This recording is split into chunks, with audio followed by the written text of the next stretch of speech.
দর্শক আসসালামু আলাইকুম। এই মুহূর্তে অবস্থান করছি চুয়াডাঙ্গা জেলার জীবননগর উপজেলার রায়পুর ইউনিয়নের সাথে মোল্লা নার্সারিতে। মোল্লা নার্সারির একটা এক্সক্লুসিভ প্রজেক্ট রয়েছে, সেটা হচ্ছে আঙুরের। এর আগে আমরা বাইকুনুর আঙ্গুরের ভিডিও প্রতিবেদন করেছিলাম। এবছর নতুন নতুন আঙ্গুরের জাত সংযোজন করা হয়েছে এই মোল্লা নার্সারিতে। 2 বিঘা জমিতে বিভিন্ন ধরনের আঙ্গুর রোপণ করা রয়েছে। দেখতে পাচ্ছেন এক একটা থোকা সম্ভবত 3 থেকে 1 কেজি ওজন হয়ে যাবে যদি ওজন করা হয়। অনেক বেশি আঙ্গুর ধরে রয়েছে, আর আঙ্গুরের সাইজও বড়, কালারও চমৎকার। আর এগুলি যখন একটু পেকে আসবে তখন আরও চমৎকার লাগবে।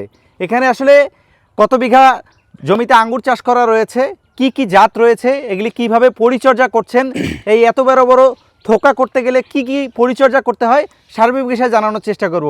ভিডিওটি যারা শুরু করেছেন শেষ পর্যন্ত দেখলে আমরা এই আঙ্গুর সহ পুরো প্লটটা ঘুরিয়ে দেখাবো। আপনারা আঙ্গুর দেখে মন ভরে যাবে।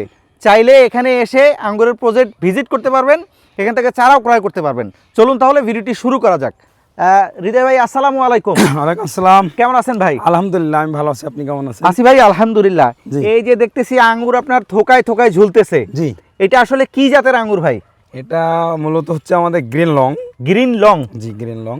এই আঙ্গুরের জাত সহ আর কি কি জাতের আঙ্গুর আছে? এখানে 80+ ভ্যারাইটি আছে। এখন পরীক্ষিত প্রায় আমার কাছে 60টি ভ্যারাইটি আছে।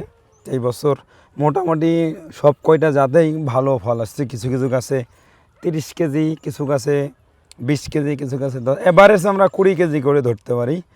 আর বর্তমানে আঙ্গুরের সম্ভাবনা আমরা ভালোই দেখছি। এক একটা থোকায় দেখতেছি আধা কেজি 1 কেজি আঙ্গুর রয়েছে। তো এই গাছগুলো তো এর আগে আমি প্রতিবেদন করছিলাম, তখন গাছগুলো চিকন ছিল। জি, ওই তখন আঙ্গুরটা কাটার পরে কি পরিচর্যা করলেন, আবার প্রচুর পরিমাণে ফল আসলো? আমরা মূলত পুনিং করেছি। এটা হার্ড পুনিং বলে, জানুয়ারি মাসে পুনিংটা করতে হয়। পুনিংটা করার পরে বার্ড বুস্টার, যেটা আমরা ডোরোমেক্স বলি, ডোরোমেক্স দেওয়ার পরে আমরা মাকড়নাশক, ছত্রাকনাশক, কীটনাশক কন্টিনিউ দিয়ে গেছি। নিচে সার দেওয়া আছে পুনিংয়ের আগের থেকে।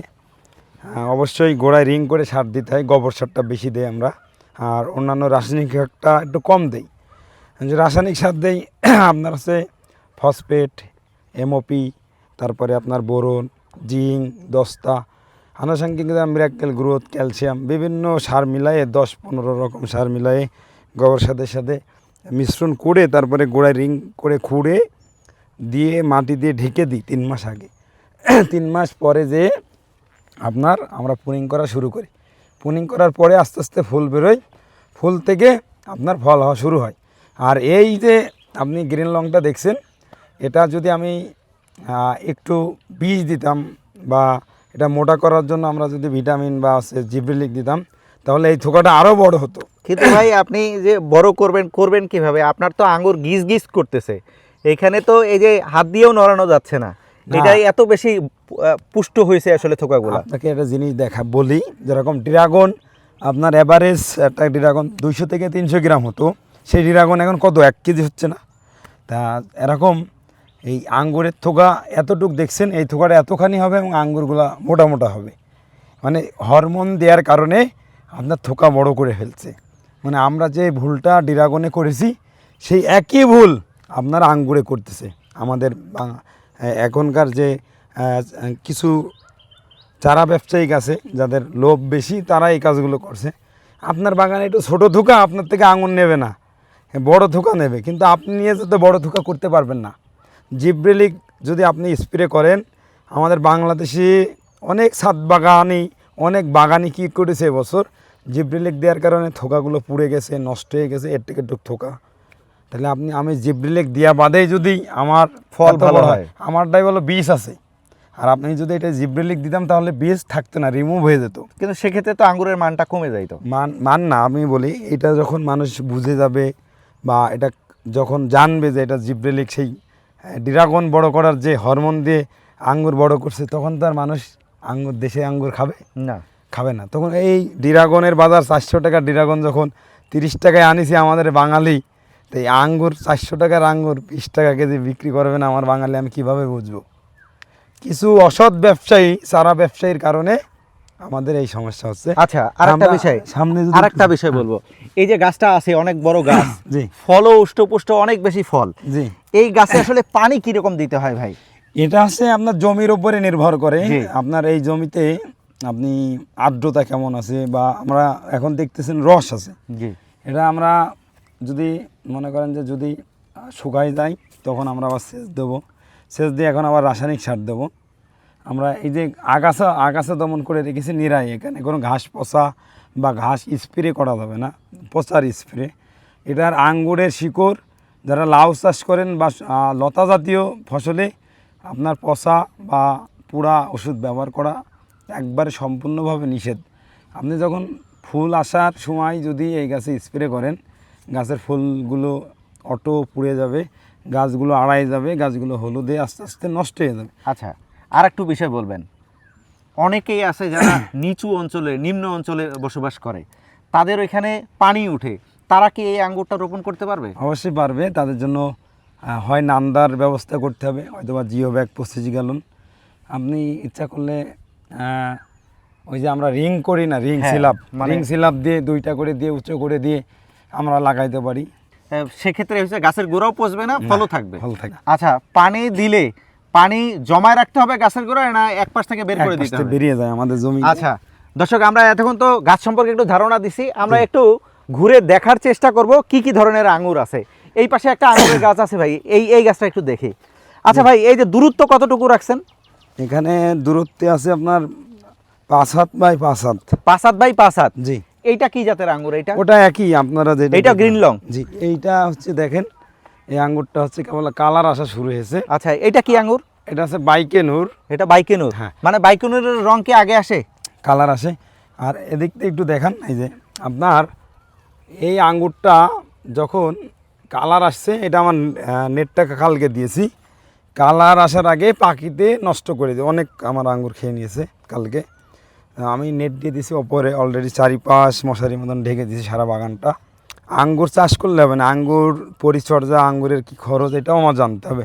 আমি আপনাকে বললাম 4 লাখ, 5 লাখ, 10 লাখ, 20 লাখ টাকা আপনি লাভবান হবেন, আপনাকে প্রতারণা করছি এটা না। আগে জানতে হবে, আপনি আঙ্গুর চাষ করলেই হবে না যে লাভ হবে, লসও আছে। আপনি যেটাই লাভ আছে ওটাই লসও আছে। আপনি যে মার খেয়ে যাবেন, জিব্রেলিক দিবেন, আপনি না বুঝে ফুরে যাবে, আপনি নেট দিবেন না, পাখিতে খেয়ে নেবে, এগুলো। আমি 2 বিঘা জমিতে নেট দিয়েছি, আমার 40,000 টাকা নেট খরচ হয়েছে, তা সুতা মোতা লেবার দিয়ে প্রায় 50,000 টাকা। তারপরে আমার কি এই বছর যে আঙ্গুর হয়েছে, দেখা গেল যে আমি হয়তো বা 2 বিঘা জমির থেকে 10 লাখ টাকার বিক্রি করতে পারবো, টানা আবার আসবে। তা এই বাইকেনুরটা বাংলাদেশের কালারের জন্য মানুষ এর পিছনে পড়ে আছে। আর একটা জিনিস আমি দেখাই, এই যে আমি আঙ্গুরটা ছিললাম, আমি তো চাকু আনি নাই, আমি একটু দেখাই আপনাদেরকে। যদি এটাকে আমি জিব্রেলিক দিতাম তাহলে এটার ভিতরে বীজটা থাকতো না। এই দেখেন 2টা বীজ আছে, দুইটা বীজ আছে। এই দেখেন 2টা বীজ। আর যখন আপনি এটাই জিব্রেলিক ব্যবহার করবেন তখন এটাই আর সিড মানে বীজ থাকবে না, ছোটো অবস্থায় রিমুভ হয়ে যাবে। কিন্তু পরবর্তীতে আমাদের ক্রেতা বা আমাদের যারা চাষি, যখন বৃষ্টি হবে তখন থোকার থেকে আস্তে আস্তে জাম যেভাবে টপ টপ করে পড়ে যায়, ঠিক তেমনভাবে টপ টপ টপ টপ করে একটা একটা করে পড়ে যাবে বোটার থেকে খুলে। 1 বিঘা জমিতে কতগুলো গাছ রোপণ করা যাবে? 1 বিঘা জমিতে আপনি ইচ্ছা করলে 250, 300, কেউ 400 রোপণ করে। আমি ইন্ডিয়ায় দেখেছি এর থেকেও ঘন ঘন লাগাই, ওদের মাঝখান দিয়ে ট্র্যাক্টর চলে যায়। 1 বিঘায় যদি 400 গাছ রোপণ করি আমরা, প্রত্যেকটা গাছে ফল পাবো? প্রত্যেকটা গাছে ফল পাবেন। আচ্ছা, একটা গাছে আনুমানিক কত কেজি ফল পাওয়া সম্ভব? আমরা যদি এখানে দাঁড়াইলে আপনি একটু বলেন, আপনি নিজেই দেখে বলেন পিছান, যে কত পরিমাণের আঙ্গুর আছে একটুক জায়গাতে। এখান থেকে একটু হয়তো বা 30 কেজি আঙ্গুর আমি কাটতে পারবো। 30 কেজি? হ্যাঁ। এই একটা গাছেই? এখানে 2টা গাছ আছে, 3টা গাছ। 3টা গাছ আছে, 3টা গাছের এই 3টা ফল, গাছ। 3টা গাছের ফল 30 কেজি হবে। আমি বেশি বললাম না, আমি অল্প বললাম যে আমার গাছ এইখানকে 3টা গাছে আমি 30 কেজি ফল গাছ। আচ্ছা, গাছটা রোপণ করার কতদিন পরে ফল পাবো? এটা 6 মাস। গাছটা রোপণ করার পরে আপনি বললেন যে 6 মাসে ফল আসবে। 6 মাস। আচ্ছা, সেক্ষেত্রে যারা বাড়ির আঙিনায় 1টা 2টা গাছ রোপণ করবে, ছাদে রোপণ করবে, জি, তারা কতদিন পরে ফল পাবে? তারাও যদি ভালো ট্রিটমেন্ট করে, ভালো যত্ন করে, তারাও 6 মাসের ভিতরে আপনার ফল পাবে। 6 মাসের ভিতরে? জি। আচ্ছা, আপনাদের কাছে যে চারাগুলো আছে এগুলি সাইজ কতটুকু আছে? আমাদের কাছে 1 ফিটের চারা আছে, 1.5 ফিটের আছে, 2 ফিট আছে। তাই 1 ফিটের চারা থেকে কি আমি 6 মাসে ফল পাওয়া সম্ভব আমার? অবশ্যই, এখনই আঙ্গুর লাগানোর সঠিক সময়। এখন লাগাইলে গাছ 2 মাসে প্রায় 10 থেকে 15 ফিট হবে। আর আপনি আরও 2 মাস পরে লাগাইলে গাছ বৃষ্টিতে মারা যাবে, ডাইব্যাক লেগে অনেক সময় দেখা গেলো গাছ নষ্ট হয়ে যায়। আমাদের এই আঙ্গুরগুলো হয়তো এখন কালার কম দেখতেছেন, আমাদের 4-5 দিন পরে বা 1 সপ্তাহ পরে যখন আবার কালার হবে, তখন আবার রমজান ভাই আসবে, এসে বলো কালারটা দেখাবে যে কালারটা কি চমৎকার। এই আঙ্গুর রোপণ করার জন্য কি উপযুক্ত জায়গার দরকার আছে? অবশ্যই, আপনার আগে হচ্ছে জাত, জি, তারপরে জমি নির্বাচন, জি, তারপরে সঠিক পরিচর্যা, আর আপনার টেক কেয়ার। আচ্ছা, আপনি প্রথমে জাত বলছিলেন, তাহলে কোন জাত রোপণ করবো আমি? 2টা একটা রোপণ করলে? 2টা একটা করলে আপনি বাইগনুর করতে পারেন, একলো করতে পারেন, গ্রিন লং করতে পারেন, এগুলো সব চমৎকার জাত। আচ্ছা, তাইলে জায়গা নির্বাচনের কথা বলছিলেন, কোন জায়গায় রোপণ করব? এটা পানি নিষ্কাশনের ব্যবস্থা থাকতে হবে। জি, পানি জমে থাকে এমন কোনো জায়গায় লাগানো যাবে না। জি, যে জায়গাতে পানি জমে থাকলে আপনার হচ্ছে কি গাছ আস্তে আস্তে মারা যাবে, জি, এরকম জায়গায় আপনার হচ্ছে গাছ রোপণ করা যাবে না, ঠিক আছে? আর আমরা সবসময় একটা জিনিস খেয়াল করব যে আমরা সঠিক জাত। জি, আপনি চটকদারি বিজ্ঞাপন দেখলেন 10 লাখ টাকা 20 লাখ টাকা লাভ, এরকম বিজ্ঞাপন দেখে আপনারা চাষ করতে এসেন না, কেননা আসলেই ক্ষতিগ্রস্ত হবেন। এই দেখেন এটার আমি একটা জিনিস দেখলাম, যদি আমি এটাতে 2বার ফল নিয়ে যাই, এই ফল থাকতে থাকতে জি, আবার ফল চলে আসবে, জি, তাহলে কি করতে হবে, যখন আমাদের আঙ্গুর থেকে ফুল থেকে আঙ্গুর সেট শুরু হবে, জি, ওই সময় যে যদি আমরা এই আঙ্গুর মনে করেন এখানে আসি, জি, এখান থেকে যদি আমরা কেটে দিই, হুম, এখান থেকে আবার নতুন করে ডোকা ছেড়ে ফল চলে যাবে। তার নমুনা এটা, আমি এটা গোড়ার থেকে কেটে দিয়েছিলাম, এখান থেকে তো আবার ফুল চলে আসছে। মানে এইটার মূল যে একটা বিষয় হলো সেটা হচ্ছে হার্ড প্রুনিং। জি, প্রুনিংটা যদি ভালোভাবে হয় সেক্ষেত্রে ফল চমৎকারভাবে আসে। জি। তবে আমি মনে করি যে যারা চারা যেখান থেকে কিনতেছেন তারা যদি অভিজ্ঞ হয়, তাইলে আগে তাদের সাথে আপনি ফোনে কথা বলবেন। চারা নেওয়ার পরে ফল আসার আগেই কিভাবে প্রুনিং করতে হবে, কিভাবে গাছ রোপণ করতে হবে, এটা আসলে নার্সারি মালিক যারা সফল বাগানি, যেরকম এই যে হৃদয় ভাইরা চাষাবাদ করছে, ওনাদের সঙ্গে আগে ফোনে আলাপ আলোচনা করে নেবেন কোন সময় কি করতে হবে। যখন আপনার কাছে ফল আসবে তখন তো আপনি মার্কেটিং করবেন, চারা নিয়েছিলাম এই হৃদয় ভাইয়ের কাছ থেকে। জি।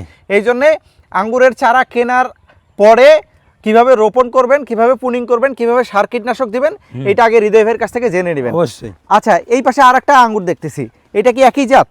না, এগুলো একলো। এগুলি একলো? একলো। আচ্ছা, এগুলি কি একই সময় লাগানো ভাই? একই সময় লাগানো। এখানে আপনার হচ্ছে ওদিকে জয় সিডলেস আছে, তারপরে সামার ব্লক আছে। আমাদের একাডেমিকটা পেকে গেছে, ওটা খেয়ে আগেই খাওয়া হয়ে গেছে, আপনি আসতে লেট করে ফেললেন, ওটা আগে পুনিং করা ছিল। আমরা চাচ্ছি যে আমাদের বাংলাদেশে আঙ্গুরের ভবিষ্যৎ খুবই ভালো। আমরা চাচ্ছি যে বিভিন্ন জাতের ভিতরে সবথেকে ধরনশীল জাত এবং প্রচুর বিয়ারিং এবং প্রচুর ফল সেট হচ্ছে বাইগেনুর, একলো, গ্রিন লং। জি। এই গাছগুলো আমরা বাণিজ্যিকভাবে আমরা চাষ করতে পারি। আচ্ছা, এইটা কি ফল আসা দেরি হয়েছে? হ্যাঁ, এটা লেট পুনিং এর কারণে এটা জয় সিডলেস বলা হয়। এটা জয় সিডলেস। যারা জিব্রেলিক দিয়েছে তাদের থোকা এতখানি, হ্যাঁ, আমি কোনো জিব্রেলিক দেই না। তাইলে আপনার অন্যান্য আঙ্গুর পেকে যাবে, এইটা পরে উঠবে। আচ্ছা, এটা ওই জন্য ছোট হয়েছে থোকা। ভাই আমার এই বাইকেনুর, তারপরে এখানে যা আছে এগুলো সবই লেটে পুনিং করা, দেখেন আমার আচ্ছা ফল ভাই, ছোট ছোট। আমরা আসলে যতই ঘুরি না কেন এখানে যত শেষ হবে না। আঙ্গুর আছে ঘুরে শেষ করতে পারবো না, আর ভিডিও বড় হয়ে গেলে মানুষ দেখবে না, বোর ফিল করবে। জি, আপনি যেহেতু এত চমৎকার একটা বাগান, আসলে মনও মানতেছে না আসলে। জি। এটার যে সৌন্দর্য আমরা আসলে ভাষায় প্রকাশ করতে পারবো না যদি আপনি সরাসরি এসে না দেখেন। ঘুরে ঘুরে আঙুরের বাগানটা দেখালাম, একটু আপনাদেরকে পরামর্শও দেওয়ার চেষ্টা করছি এই ভিডিওর মাধ্যমে। আরও পরামর্শের প্রয়োজন হলে সরাসরি বাগান ভিজিট করবেন, ভাই যে ঠিকানা দিল সেই ঠিকানায় এসে দেখে শুনে চারা ক্রয় করতে পারবেন, বাগান ভিজিট করতে পারবেন। আর যদি মনে করেন যে আপনি আসতে পারতেছেন না, আপনাদের প্রতিনিধি হিসাবে আমি আসছি, আমি নিজের চোখে দেখে গেলাম, ভিডিওতে ধারণ করলাম, আপনারা চাইলে স্ক্রিনে দেওয়া নাম্বার নিয়ে হৃদয় ভাইয়ের সাথে যোগাযোগ করে চারা ক্রয় করতে পারবেন। তো এরকম এক্সক্লুসিভ ভিডিও নিয়মিত দেখতে চাইলে এখনই পেজটি ফলো করুন, আর যারা চ্যানেল দেখছেন চ্যানেলটি সাবস্ক্রাইব করে রাখলে নিয়মিত আমরা এরকম চমৎকার জিনিস দেখানোর চেষ্টা করি, পাশাপাশি এরকম অভিজ্ঞ মানুষদের অভিজ্ঞতা শেয়ার করার চেষ্টা করি। তো আজকের মতো বিদায় নিচ্ছি। হৃদয় ভাই, আপনাকে অসংখ্য ধন্যবাদ, ঘুরে ঘুরে এই বাগানটা দেখাইলেন। নীলফামারীর থেকে এসেছেন অনেক কষ্ট করে, রাতে জার্নি করে আমাদের ভাই বিরাদের জন্য, মানে দর্শক যারা আছে তাদের জন্য সবাইকে আমন্ত্রিত, সবাইকে ধন্যবাদ জানিয়ে শেষ করছি। আসসালামু আলাইকুম।